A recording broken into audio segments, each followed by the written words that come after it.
Hi, and welcome to On the Spot. My name is Ronnie Wiley. To my left is the owner of American Heritage Realty, Erin Losekamp. Did I say it right this time? Yes. Absolutely. That's fantastic. Great, Erin. Great to have you on the show. Thanks for having me. And, you're the new, is it owner or broker? What do they call somebody? The owner, managing broker. Managing broker of American Heritage Realty. Yes. Been in business since 1977, and you just recently purchased it. In July, we did. Yep. Wow, that's great. Before we get into that, let's talk about your career prior to real estate. You weren't in real estate what was your original career? Originally, I was an EMT for the hospital. Oh, wow. And then got my paramedic certification and then worked until about 2006 after my daughter was born, and completely stayed home with her at about 2007. And I've been staying home with my two daughters since 2007 until about 3 years ago when I got my broker's license. And what made, because I've talked to a few real estate agents around town, it's when why they go into real estate, the flexibility, to be able to take care of the kids. Some do it part-time, some do it full-time. What was your initial of, okay, I need to pick this career? Did you think of other careers? Did you think about going back into being an EMT? I mean, what was your process? Never thought about going back into EMS, not in this day and age. Yeah. Wanted something that I could still kind of be flexible and be with my girls when need be. And but once they started school at Faith Christian 3 years ago was when I really started trying to work more full-time as a broker. Wow. So now you met your husband through be an EMT, correct? Is that how you guys? We both met at the hospital. And he still does? Yeah, he is a paramedic for the city of Newcastle. Now, when I think of paramedic, I go back to the 70s, and I remember that ER show, or no, emergency. Emergency. The emergency show, And one time I wanted to be a paramedic only because I wanted to drive the ambulance fast through town, because I do that anyway. But of course, I didn't go because of all the blood and guts. What attracted you to doing that? My whole family has been in the medical field. My dad was a respiratory therapist here at the hospital for 20 some odd years. Who's your dad? David Wilhite. Okay. And then my mom is a critical care nurse. She was the head of ICU here at the hospital for many, many years. My brother is a nurse. My twin brother is in biomed. Oh, wow. And so it just it runs in the family. Yeah, it runs in the family. Yep. Yeah. Originally, I thought I'd go into nursing, but that wasn't for me. What intrigued you about being an EMT? I started off working at Life Ambulance as a dispatch and kind of their secretary there. Yeah. And then from there, started working dispatch for the hospital. And my boss at the time, Bill Hufford, offered to put me through EMT school, and that's all she wrote. I was addicted. Wow. What's so intriguing about it? I mean, other than getting to drive fast through. It's just, you never know what, every day is going to bring. I worked 911 in Liberty through most of my EMS career, and that's a pretty slow, we used to call it the vacation station. It's nothing like Newcastle by any means, but it's an adrenaline rush. I bet. And to be able to help people. Yeah, I mean, I do. Most of the time, at a very vulnerable time. Yeah. Yep. I'm sure there's some tragedies that you come across that, you probably wish you didn't see. There's a few. I can say not many. Yeah. Wow, that's awesome. So this is your career now. Completely different than what you did before. So you're with the girls, which you have the opportunity to do that, which is so commendable. I think the hardest job is to take care of the kids. As stay-at-home mom is the toughest job because you got to be the mom, you got to be the nurse, you got to be the cook, you got to be everything. Teacher for a while. Exactly. I homeschooled. Yeah. Oh, yeah. And that's fantastic. And I think the way things are going now, a lot of people are doing that as well. So, teacher. I mean, you're everything plus a wife to your husband. So, when you got the itch, like I really need to do something else. The girls are a little bit older at this point. Did you have a conversation with your husband? Did he try to say, honey, come on back to being an EMT? No, never. So he knew that we always knew that I wanted to go into real estate. Yeah. I've always, oh, really? Oh, yeah. I've always been kind of infatuated with it. Yeah. I still am the one to go buy houses and, oh, I wonder what they look like inside. And now it's, I wonder what the market's like around here. So it's totally different than Totally a gazer through a neighborhood like, oh, that's nice, you know? Yeah. So you've always, how long do you go back to where you've always wanted to be into real estate or interested about it? One of my partners, when I was in EMT, Marla Warner, she was a paramedic at the time, but she worked also as a realtor. Yeah. And she and I would talk about it a lot. And it really piqued my interest then to eventually then go to school. Yeah. There was just no time once I started staying home and homeschooling the girls. Right. But we sold our house in 2017, moved to our current house, and decided that this would be the time that I could go ahead and go to school and pursue my dream. Good for you. And so, and this was in 2017? 2017 is when I got my license. So. No, I'm sorry, 2018 I got my license. So you started school in 20. Did you go online or did you go in person? I mean, how do you, and I'll share my brief into it. I did mine online there for a while, which I wish I had went back to class, but it just, because I can learn better that way. Mm-hmm. How did you do yours? I did it all online through Good for you. FC Tucker. You know, and like I said, math is not my. I didn't know there was so much math into it. Yeah. You know, how many square feet's an acre? It's like, whoa. Thank goodness for Google. Yeah, right. Yeah, exactly. And I'm like, okay, let me get my calculator out. And I don't think you use it on the test. So you go back to school. How hard was that after not being in school for a while to go back to that, to get disciplined? It's more of a discipline. Yeah. I had to basically take myself into the back room and tell the family, leave me alone. Leave me alone. I'm studying back here. Yeah. And they're really good with just leaving me alone. Yeah, then you do your thing. Mm-hmm. And so, did you have a goal of when you want? Because the company I went for was like a year. You had to get, as long as you had it done within a year. I believe so. Yeah. Yes. And how long did it take you to complete everything? And I'm thinking it was about 6 months or so. Mm-hmm. You kind of let it drag out a little bit, and then I've got to buckle down and start doing this. So, good for you. Good for you. So you come in and you get your license, mm-hmm.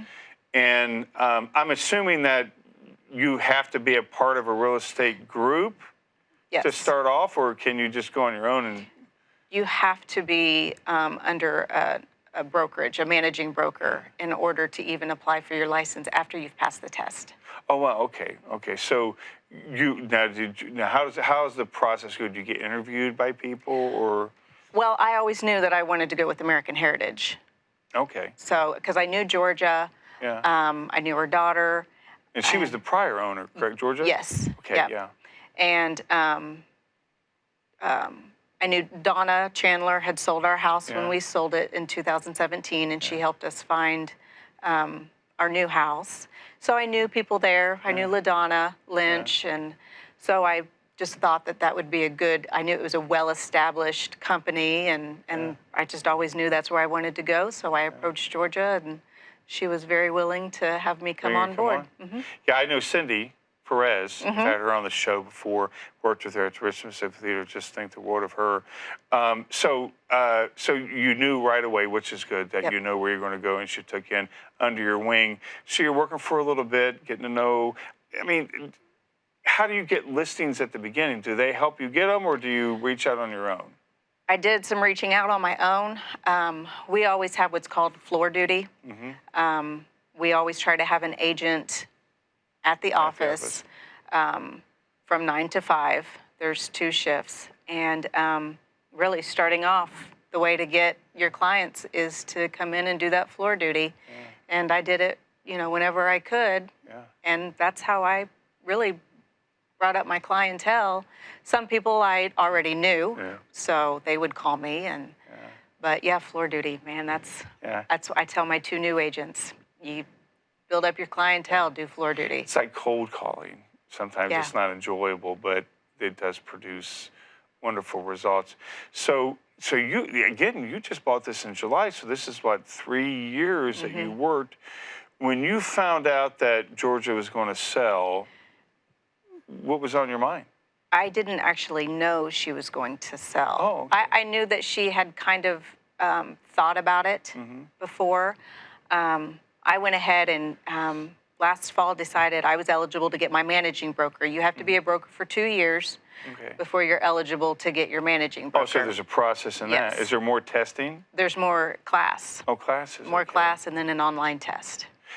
There's so much to this. Yeah. You know, like you mentioned earlier, when I go look at a house, I'm like, oh, that's pretty. When how much it costs? You're looking at everything. I mean, you know, and I'm not looking of, you know, because I may have my own real estate person, and the person, I don't know how you guys do it. It's much way over. That's why I'm not doing that. You know, you guys are smarter than me. So you went to your. Did you find out shortly after that she was going to sell after you went to your managing? Once I passed my test, and she has to sign all my paperwork and stuff like that, she actually approached me.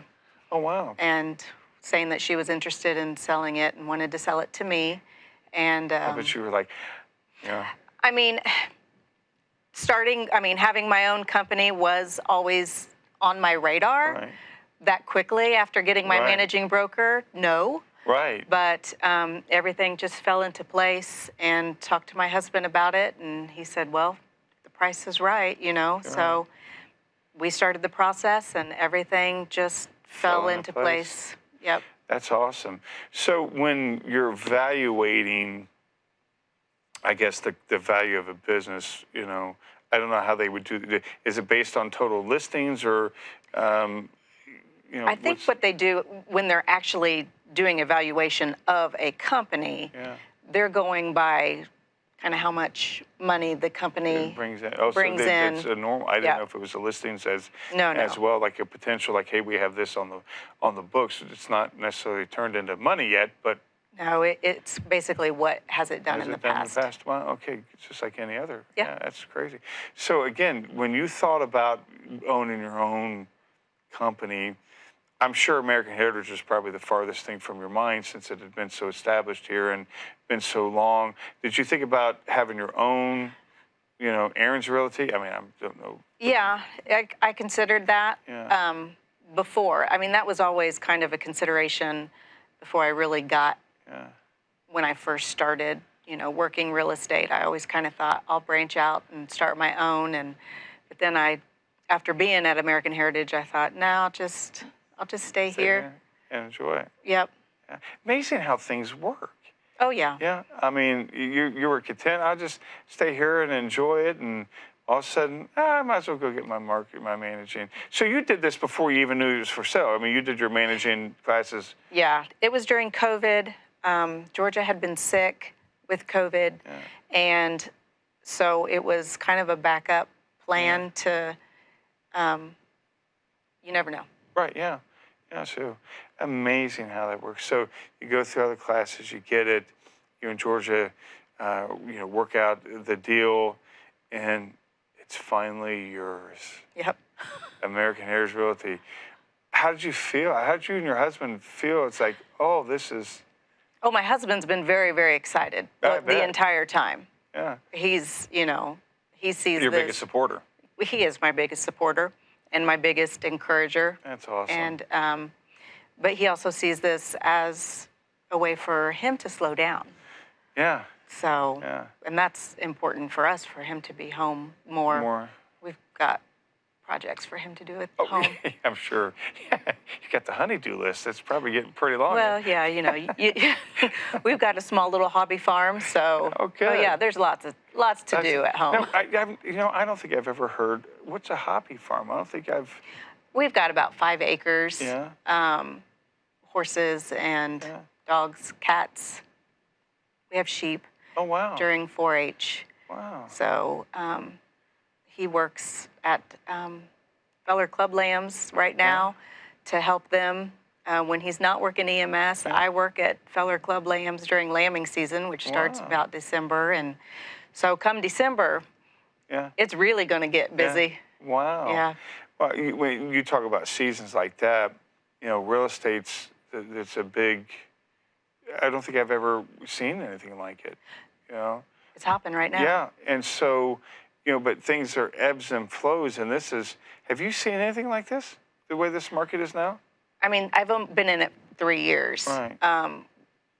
And I know that there are ebbs and flows, and we experienced it in 2008 when we bought our house in just outside of Dublin, and that was when the market really was down. Right. So we got, a buyer's market. It was very much a buyer's market. Yeah. So we got a good price on that house, and because of that, we were able to sell it for more. But goodness, I mean, I told my husband all the time, I'm so glad that we bought our house when we did now.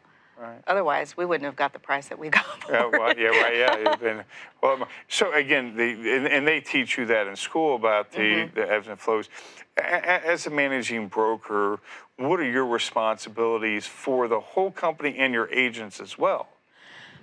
Well, I oversee everything that goes on.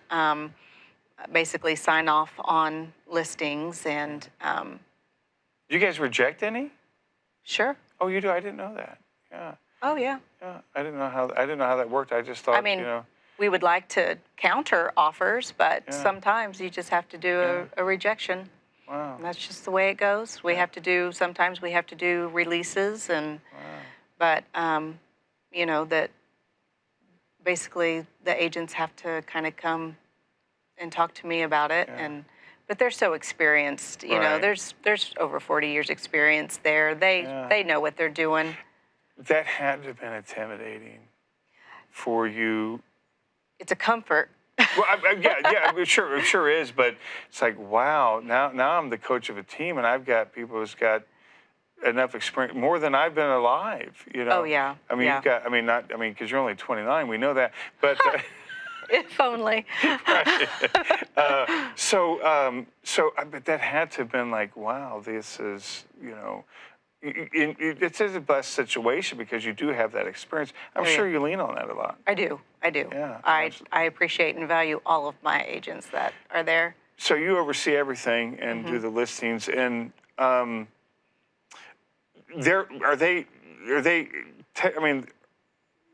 they work for American Heritage for you. But are they independent as well? They're independent contractors. Okay. Yes. Okay. And so that means they get, take their own taxes out and everything. So the support you provide is the name of American Heritage and the. Yeah, and every broker has to be under a managing broker. And what's the reason for that? That's a good question. Oh, see, that's why it's called On the Spot. I put you on the spot, Erin. There's that question. Yeah. Hard hitting here. You got to have somebody to fall back on. There's always got to be somebody to take the heat. Yeah, I guess it's you now. Yeah, it is. Yep. Yeah.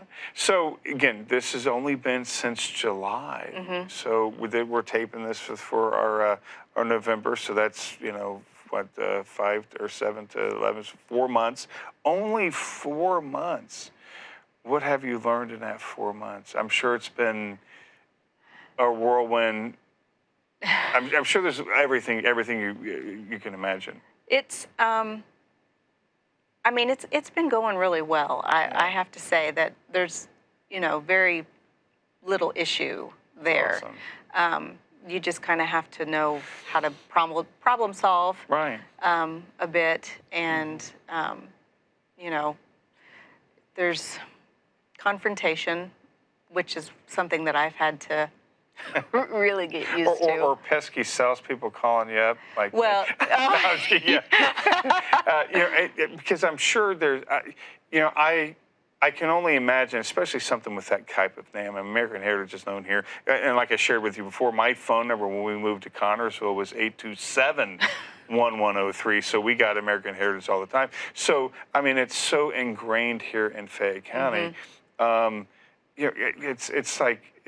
I bet, you got to feel like you have the brass ring, that's what I would like to. I would definitely like to expand. Yeah. Well, I was going to ask that. You're Yeah. right. I mean, you got it's a great. I mean, it sounds like. I mean, you just got to keep pushing the ball along. Yeah. It's great momentum. What are some future plans that you have for your business? I mean, right now we're concentrating on just upping our advertising, Yeah. going more digital, Yeah. and then branching into probably more, hopefully Wayne County. Yeah. I live in Yeah. Wayne County, and that's my hometown. Yeah. Yeah. And so,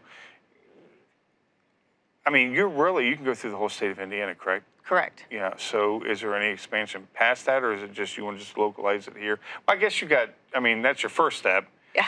What's your do you got any like 5-10 year goals? Or you don't have to reveal them here if you don't want to. Put you on the spot here. Yeah, you are. It's called on the spot. I know. Right now, I mean, going beyond East Central Indiana, I've not really considered that. I think it's just maintaining our reputation, our integrity, and just keeping the company going strong like we have for 40 plus years. Did you feel when Georgia approached you the first time, and you're not doing it that long, was there doubts of, can I do this? Sure. How'd you overcome those? A lot of encouragement from my husband. That's awesome. See, that's perfect that you have that encouragement for him. And now your girls. Mm-hmm. How old are they now? Juliana's 15 and Sophia is 12. So they're at that age where they're starting to maybe think about what they want to do when they get older. They see Dad doing the EMT stuff, doing the farm stuff. Are they like, Mom, I kind of like what you do? Do you ever take them on showings?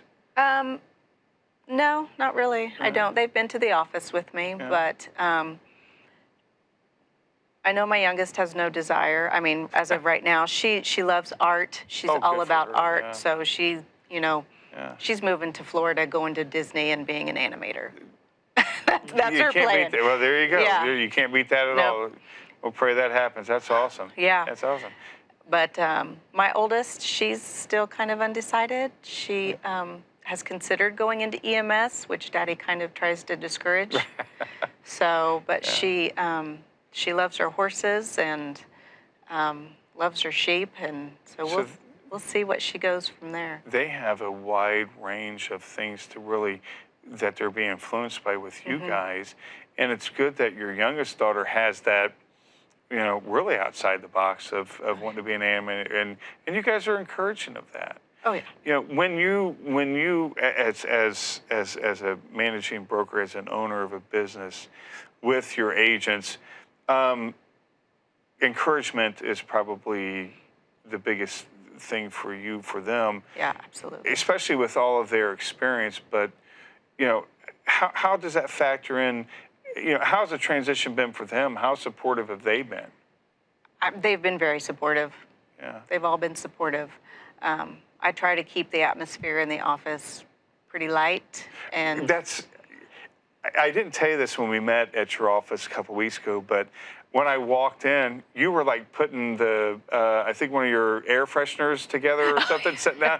And I, walk in and try to look, and I was just amazed at how laid back everything was. And I would have never, and I thought I really loved that. I loved how laid back it was. And because I didn't know what to expect. I'd been in there one other time years and years ago when I was wanting to buy a house. I've never bought a house, so it'll be my first time. Oh wow! Yeah, I'm gonna have to come and see you when that's ready. I'm gonna have to hold you to that. Yeah, you have to hold me. It's on camera. It's on record. It's on record here. So, but anyway, other than that, and you'll have to hold my hand through the process because I really don't know what's going on. That's our job. Yeah. So, but I was just amazed at how relaxed it was, and I'm sure the home buying process can't be pressured. It's got to be laid back. We try to make it as easy for our clients as possible.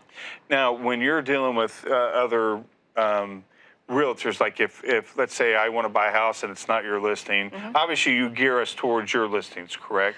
I can honestly say let my clients decide what listings they want to look at. I don't gear them towards my Really? listings in particular. No, or Well, our. that's good. And I just assumed that. I mean, Yep. I didn't know how that worked. It's all about what the client wants. So you have a listing of every house for sale. Yes. You have access to that for not Yes. just your guys', all other real estate companies. Oh, and yeah. oh wow, that's really Oh, neat. absolutely. Yes. Wow. Wow. And so if I come in and say, you know, I need a 4-bedroom, blah, blah, blah, blah, blah, you can pull it up and we go for a ride. I watch those real estate shows like the Lottery Dream House. Oh, see, mine was House Hunters. See, yeah, I've watched that too. I watched the Hawaii Living, you know, because I want to, you know, eventually, it ain't going to happen. But, you know, I'm never going to win the lottery either. I've tried. And I never won. So anyway, but you know, it just seemed how real are those shows? As a real estate agent, how real are those shows? Because they only see 3 houses. They only see 3 houses. I mean, come on, they got to see more than that. Yes.